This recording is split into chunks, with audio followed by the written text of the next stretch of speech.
이루고 내게 복을 주어 내 이름을 창대케 하리니 너는 복의 근원이 될지라.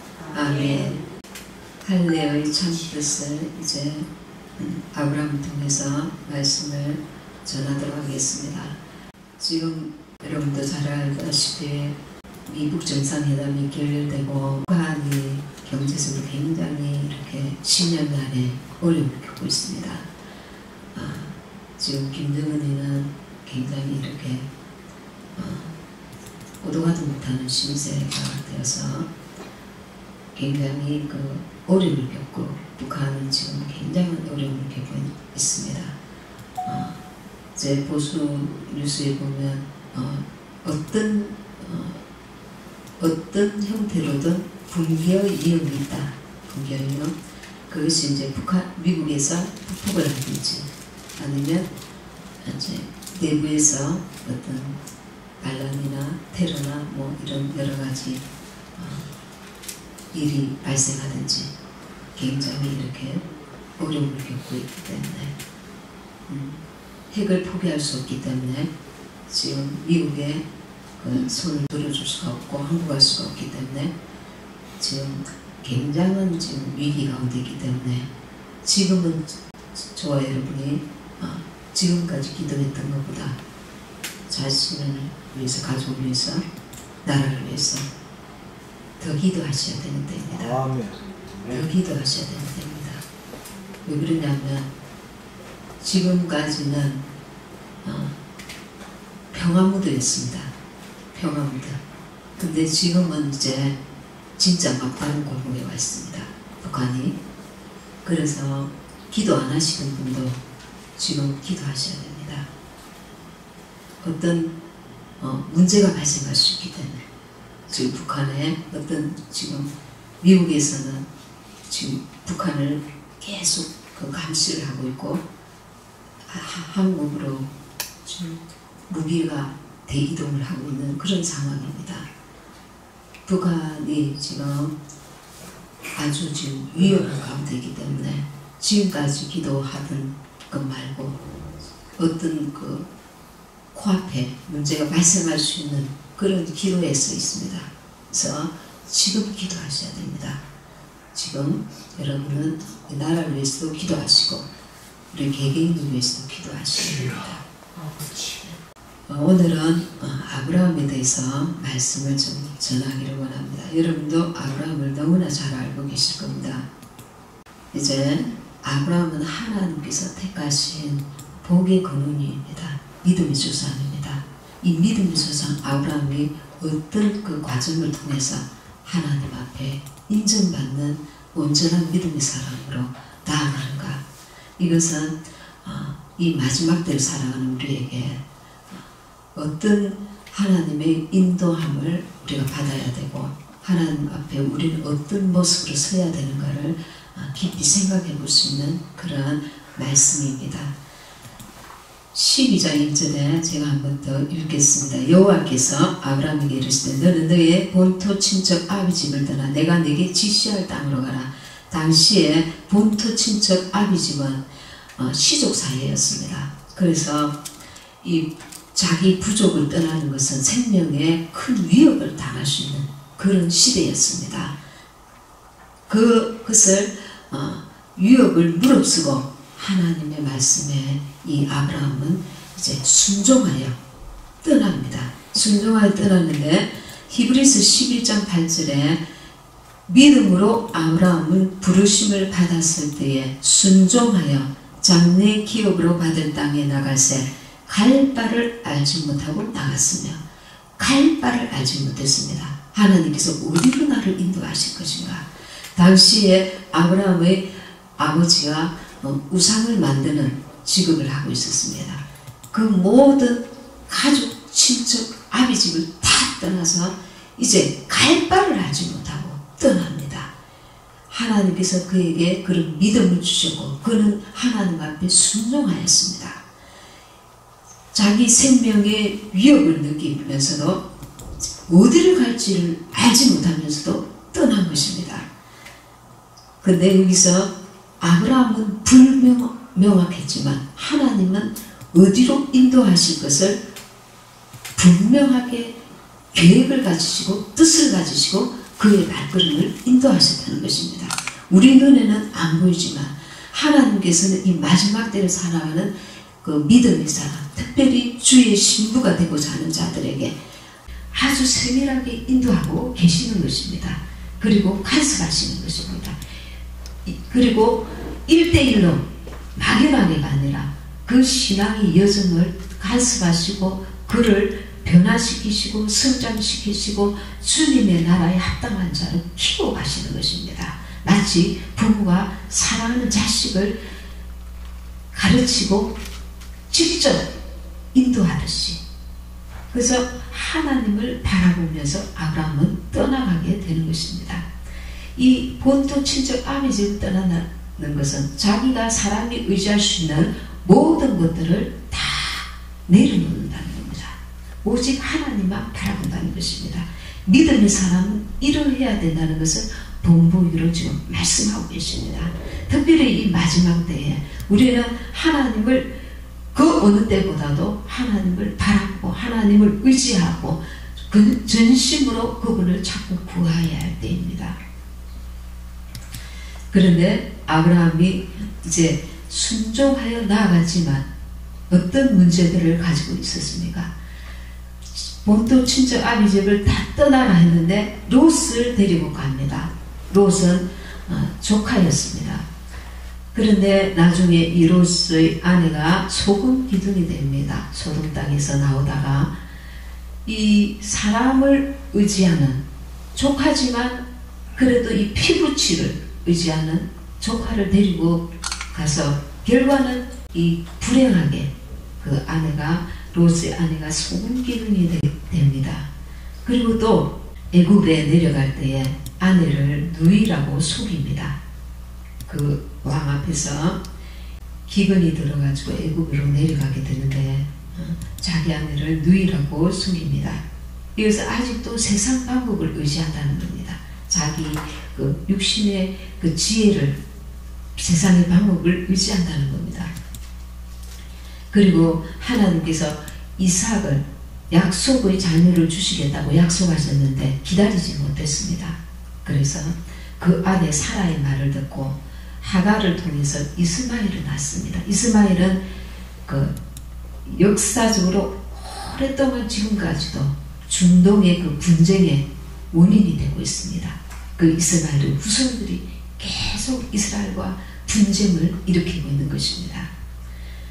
하나님의 약속이 아닌 사람의 지혜와 사람의 판단과 지금 당장은 그게 옳아 보이고 좋아 보이지만 하나님 무소부지하신 전지전능하신 하나님 말씀을 따르지 않고 자기 지혜와 판단과 자기 지식을 의지하여서 이렇게 좋지 못한 결과들을 낳게 된 것입니다.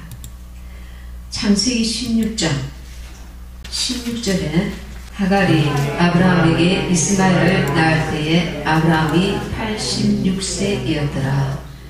86세 때 사라의 종 하갈에게서 아브라함이 사라는 아이를 못 낳으니까 사라의 말을 듣고 그 종 하갈에게서 이스마엘을 낳게 됩니다. 하나님께서 주신 약속의 자녀가 아니라 이때 아브라함의 나이가 86세였습니다. 17장 1절에 한번 읽어보겠습니다. 시작. 아브라함의 99세 때에 여호와께서 아브라함에게 나타나서 그에게 이르시되 나는 전능한 하나님이라 너는 내 앞에서 행하여 완전하라.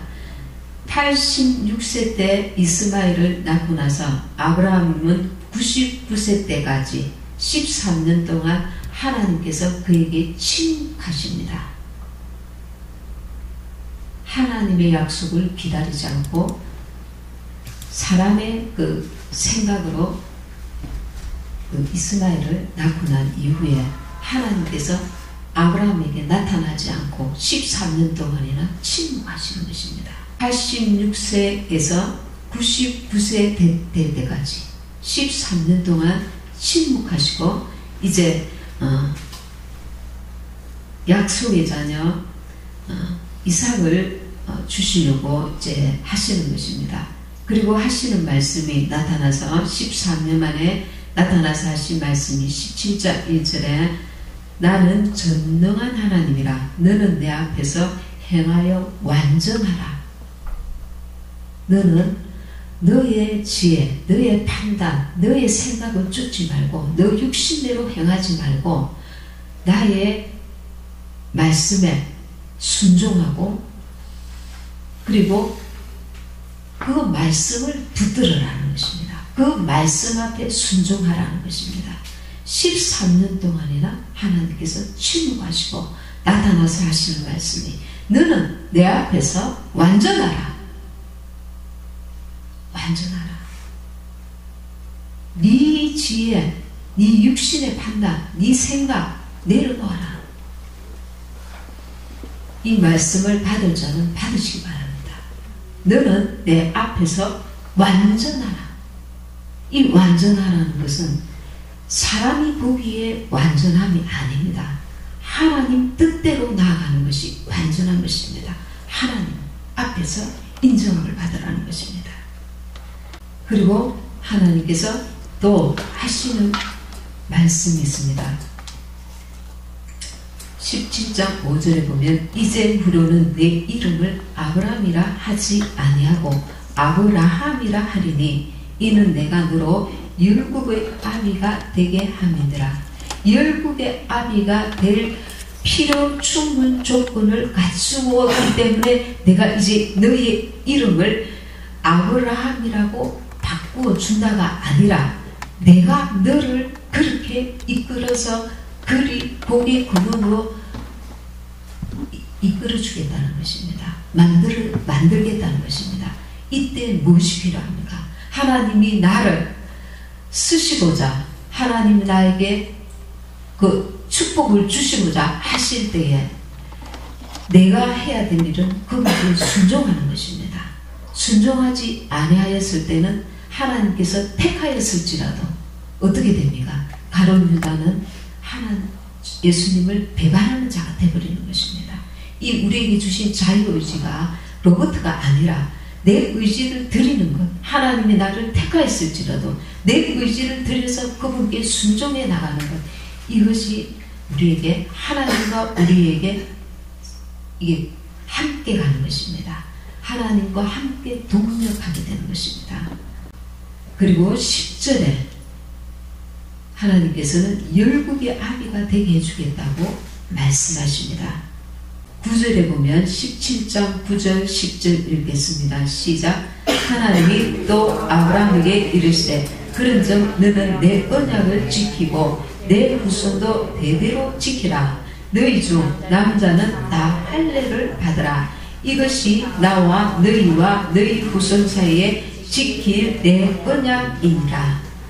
왜 할례를 지키라고 하셨을까요? 하나님께서 내가 너를 이제 열국의 아비가 되게 해줄 텐데 내가 너에게 이 언약을 할례 언약을 내 후손도 대대로 지키라. 이것은 명하십니다. 도대체 할례가 무엇입니까? 할례는 이제 남자 아이가 태어난 지 8일 만에 이제 할례를 행하게 되는데 남자의 그 양피를 베는 것입니다. 그 하나님 백성에 있어서 이 할례가 어떤 의미인지 이제 한번 찾아보겠습니다.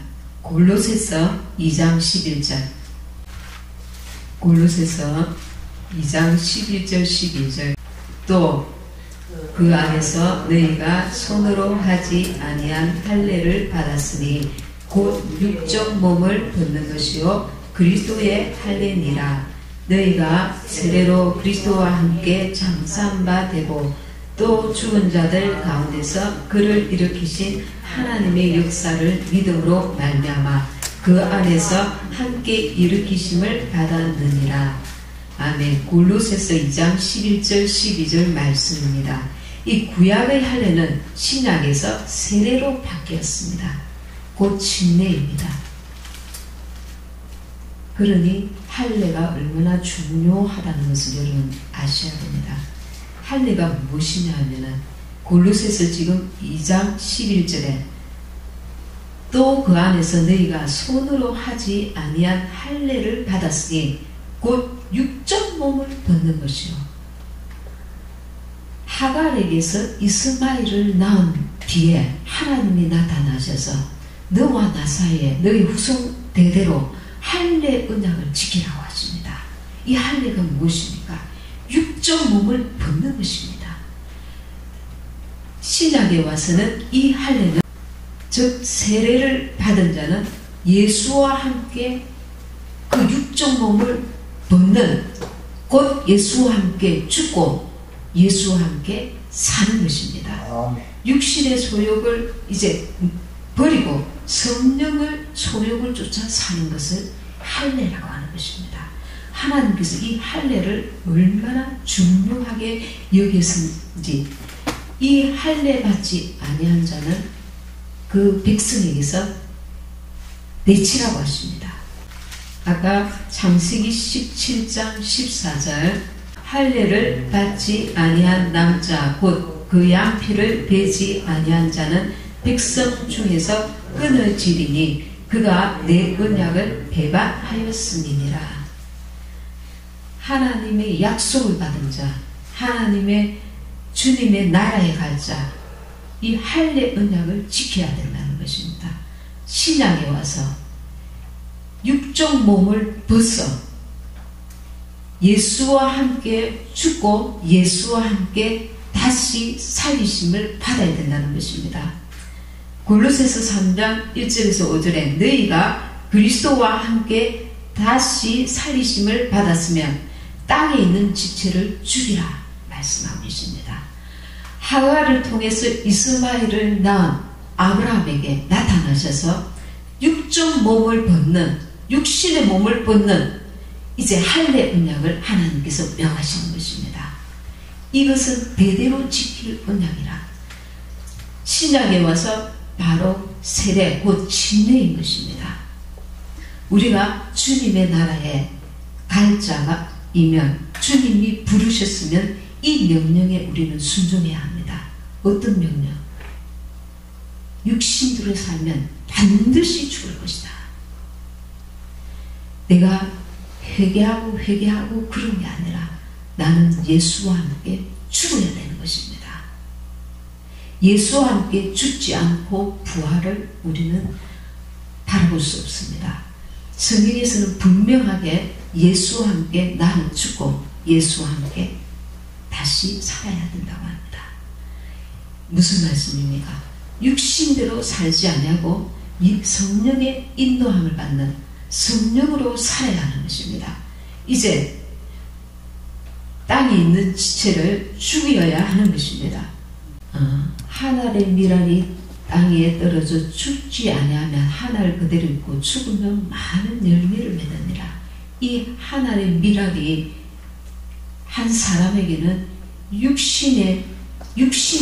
육신이 죽고 영이 살아야 되는 것입니다. 항상 우리는 이것을 생각해야 된다. 내가 육신대로 살면 내 영은 이게 아주 형편없이 눌리고 상하게 되는 겁니다. 내 영이 살면 육신은 고달프고 괴롭고 힘이 드는 것입니다. 왜냐하면 이 세상은 육신대로 살 수밖에 없도록 마귀가 그렇게 조장해 나가고 있습니다. 모든 환경들은. 그러나 이 세상을 거스려서 하나님의 뜻대로 성령의 이끌림을 받아서 내가 하나님의 사람으로 살려니까 고통과 괴로움과 외롭고 답답하고 좁은 길이고 그것이 십자가의 길입니다. 그러니 얼마나 힘이 들겠습니까? 한 사람 한 사람 걸어가는 길이 다 다릅니다. 그러나 하나님께서는 한 사람 한 사람 우리들을 다 지켜보고 계시고 우리 한 사람 한 사람을 그렇게 간섭하고 계시고 또 우리가 승리하는 그날까지 하나님께서 우리를 돕고 계시는 것입니다. 아멘. 네. 로마서 8장 13절에는 너희가 육신대로 살면 반드시 죽을 것이로되 영으로서 몸의 행실을 죽이면 살림이 있습니다. 이 할례의 의를 우리가 깊은 뜻을 깊이 마음에 새기길 바랍니다. 창세기 22장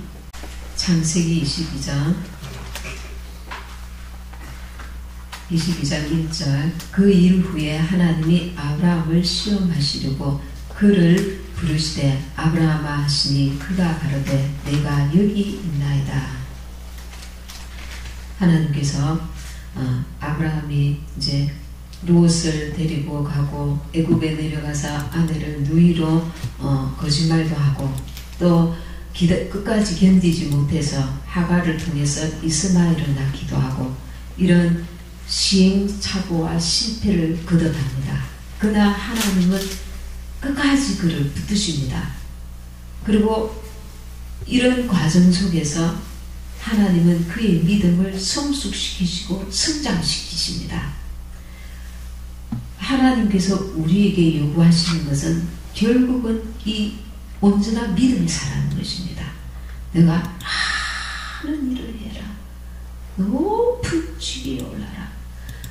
어떤 외적인 그런 것이 아니라 그렇게 어떤 경로를 통해서 많은 사람에게 영향을 미치게 하시지만 너 아브라함 한 사람을 믿음의 근원, 믿음의 조상, 하나님의 사람, 하늘나라에 합당한 자 마침내 신부로 하나님이 우뚝 세우시는 것입니다.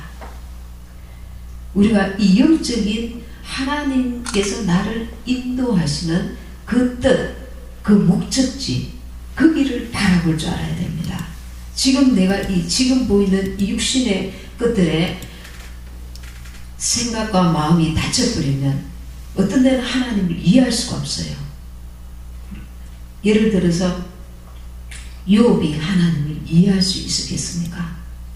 아니 자식들이 한꺼번에 죽고 완전 그 사업이 그렇게 부자가 엉망진창이 돼버리고 자기 몸은 온몸에 종기가 나서 끓고 아내는 당신 하나님 욕하고 죽으라고 집을 떠나버리고 친구들은 와서 너 무슨 죄 없냐? 무슨 죄 없냐? 회개해라. 회개하라. 왜 하나님이 이 마귀에게 이 욥을 이렇게 엉망진창에 마치 많은 사람들이 볼 때 하나님 앞에 버림받은 사람처럼 이렇게 만들어 놓았을까요? 왜 그것을 허용하셨을까요?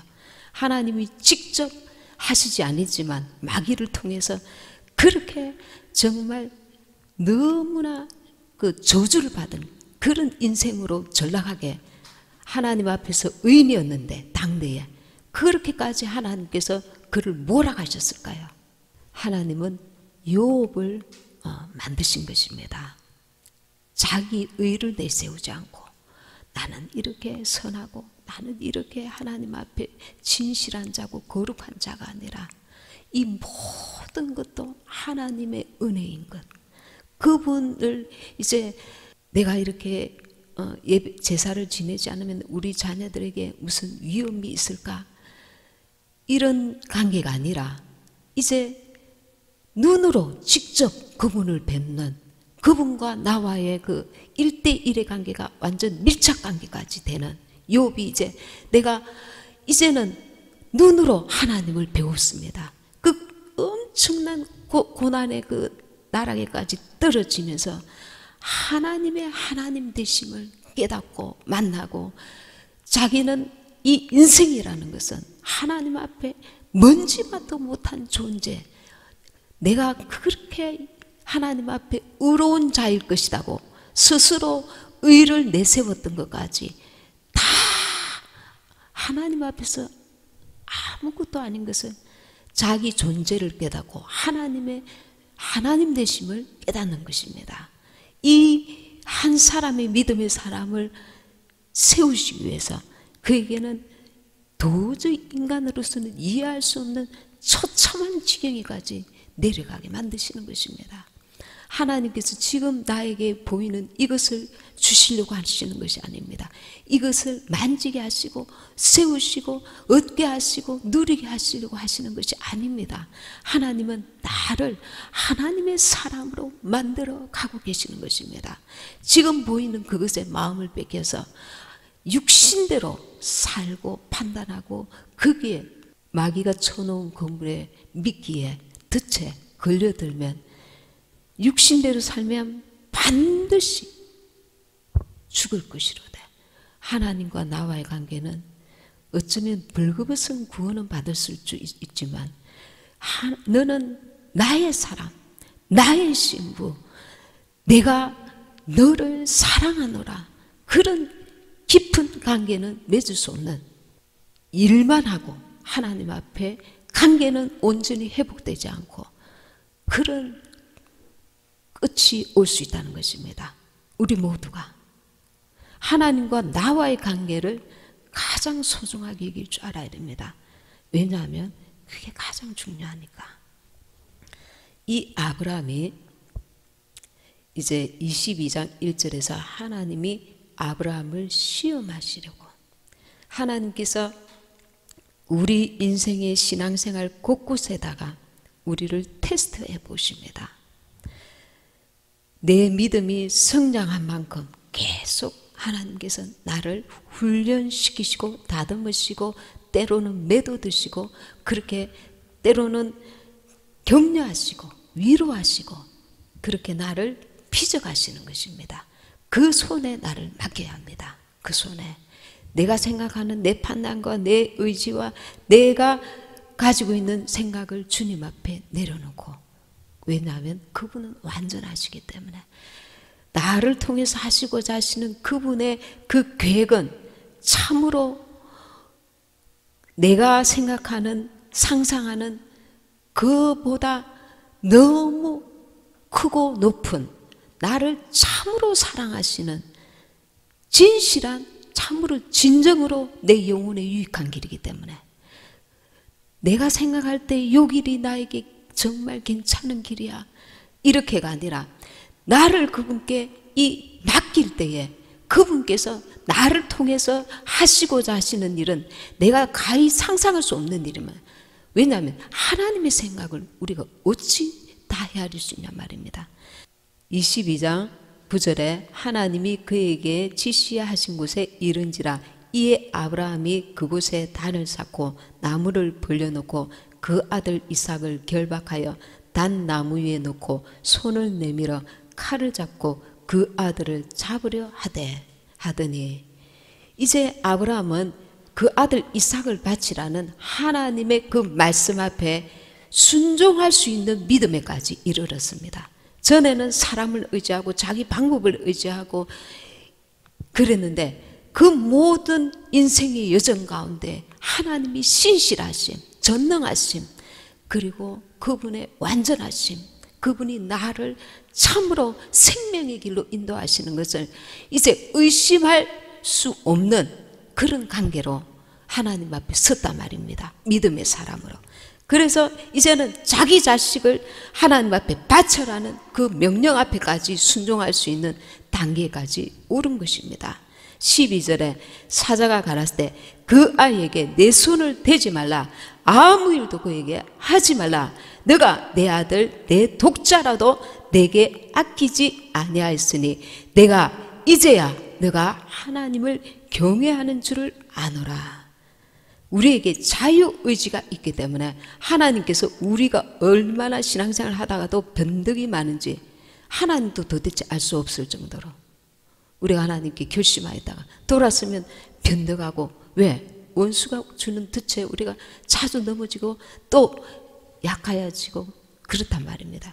그런데 하나님께서 내가 이제야 너가 하나님을 경외하는 줄을 아노라. 하나님을 경외하는 한 사람을 만드시고자 하나님께서는 이렇게 수고하시고 애쓰시고 이 아브라함이 그 믿음, 하나님께 대한 신실한 믿음을 잃지 않고 놓치지 않도록 하나님께서 그를 계속 주목하시고 인도하셨단 말입니다. 여러분과 저도 마찬가지입니다.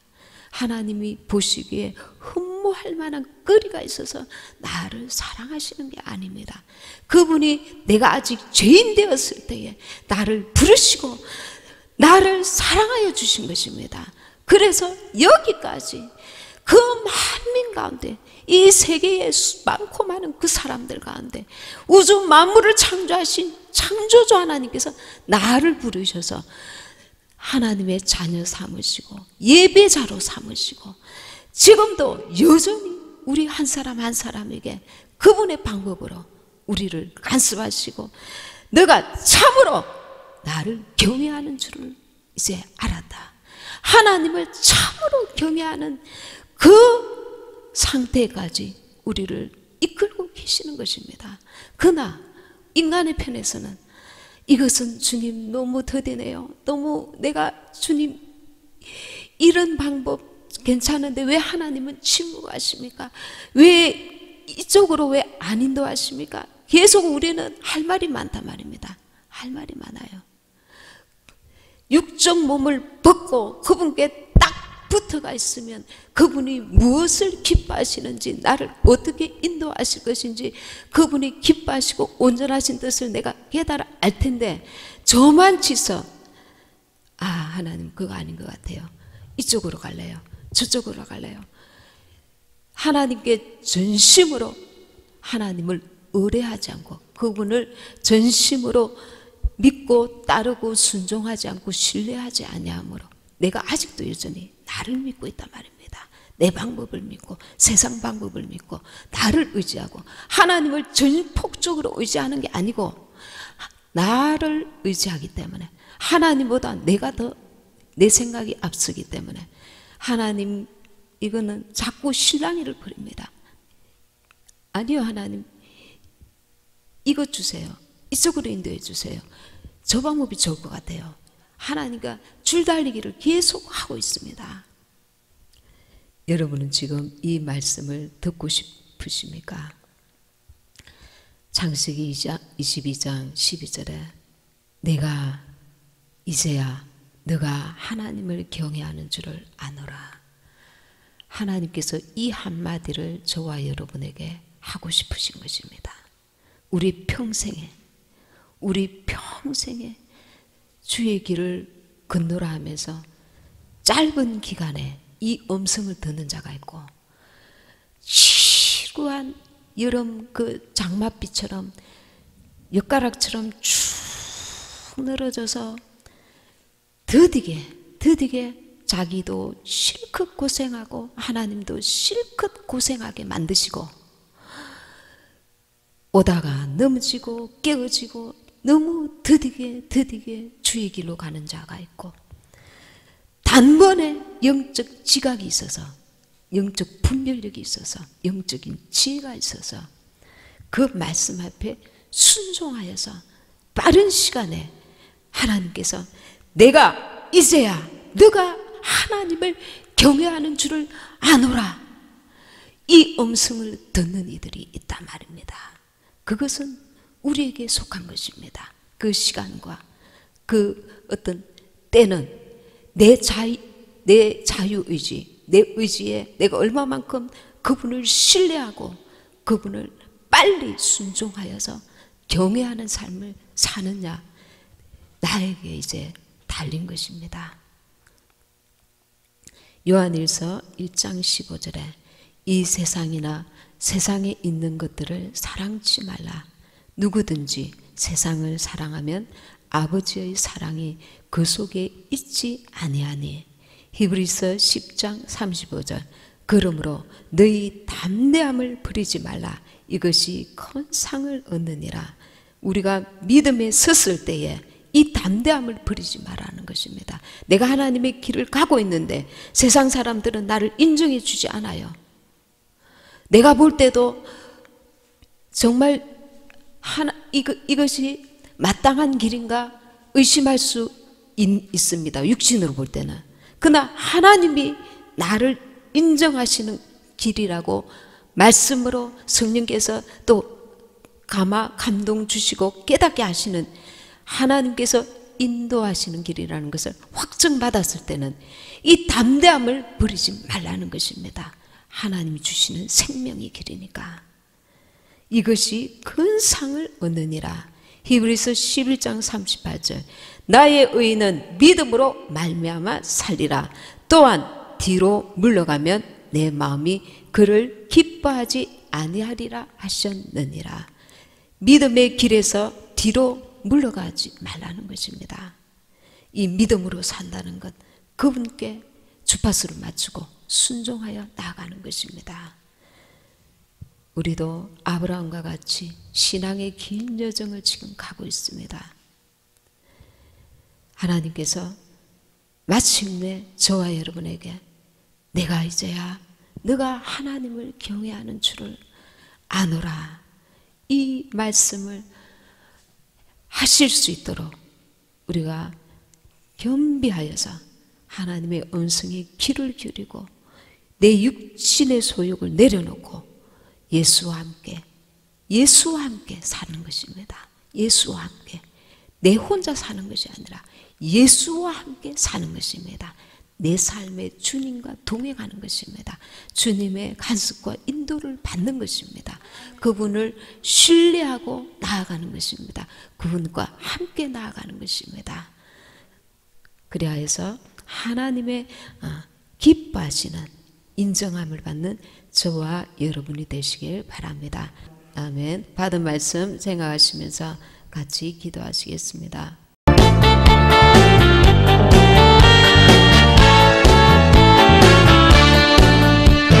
반드시 내가 너를 축복하리라. 반드시 내가 너를 들었으리라. 천지는 변해도 나의 약속은 영원히 변치 않으리. 두려움을 당하고 담대하라. 낙심하며 실망치 말라. 낙심하며 실망치 말라.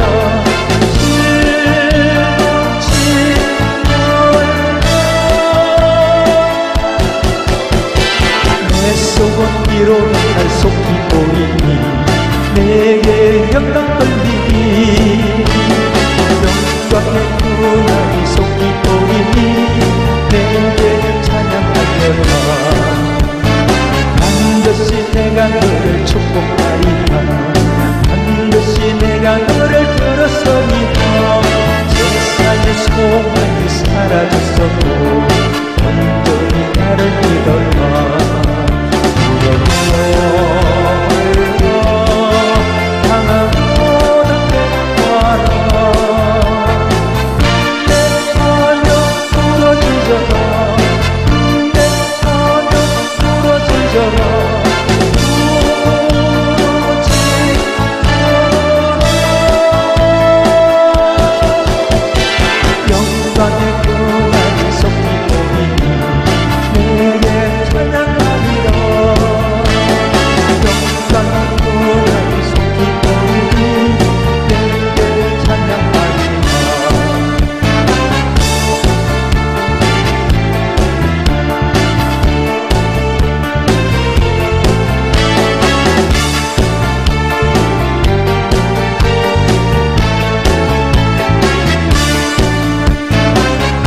반드시 내가 너를 축복하리라.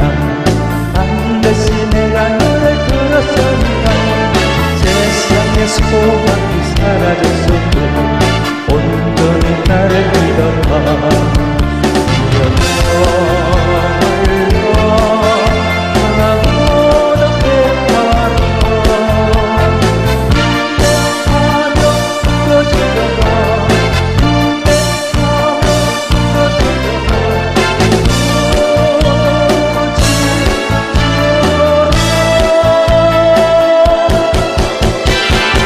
영광의 그날